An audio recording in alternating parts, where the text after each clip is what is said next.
As we get into the second half of the 1930s, we see an increasingly aggressive Nazi Germany. In 1935, they publicly announced their intent to rearm their military.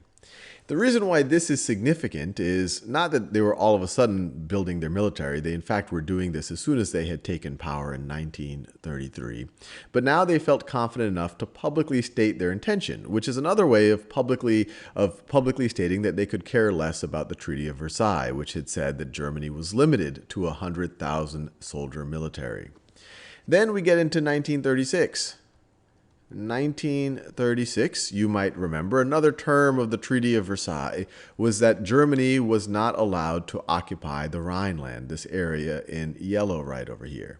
And then that was actually reaffirmed in 1925 by the treaties of Locarno, where Germany itself agreed to not occupy the Rhineland. But by 1936, Hitler decides to ignore all of those and occupies the Rhineland. But once again, the Allies, the French, are not so happy about this, but the UK in particular, once again, not super happy about this, but they decide that this is not reason to potentially start another war over, so they really don't push back on Germany. Then we get into 1938. 1938, and German aggression really goes into full gear. In March of 1938, you have a coup d'etat orchestrated by the Nazis in Austria that really overthrows the Austrian government and allows the Germans to unify the two countries. So you have the Germans come into Austria, really a bloodless takeover, and there was already popular support for the Nazis in Austria. There was a Nazi party in Austria. There had been popular sentiment for many years amongst many Austrians to possibly be unified with the Germans. Austria is fundamentally a German-speaking nation. And so in March, this actually happens, this Anschluss, or unification. And if you remember, that was also another forbidden term of the Treaty of Versailles. So now the Germans are pretty much ignoring the Treaty of Versailles and the Treaty of Saint-Germain, which was the equivalent of the Treaty of Versailles, but with the Austrians. So you have a unification of Germany and Austria. Then, as we get into late 1938, in September in particular, Hitler and the Nazis are interested in bringing the German-speaking populations of Czechoslovakia under German control. And this region right over here in magenta, this is where you have large populations of German speakers. These regions are collectively referred to as the Sudetenland.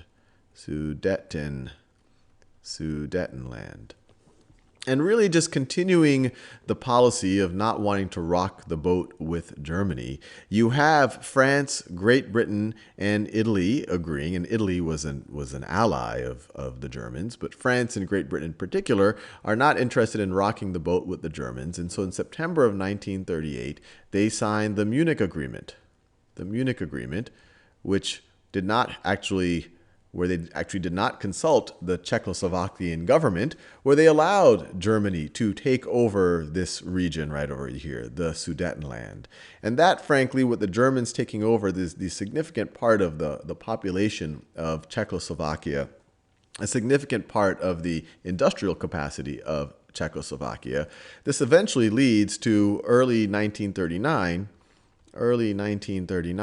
where all of what we would now consider the Czech Republic, this area right over here, all over this, becomes a protectorate of Germany. So they call it the Protectorate of Bohemia and Moravia. So Bohemia and Moravia go to Germany, and Moravia.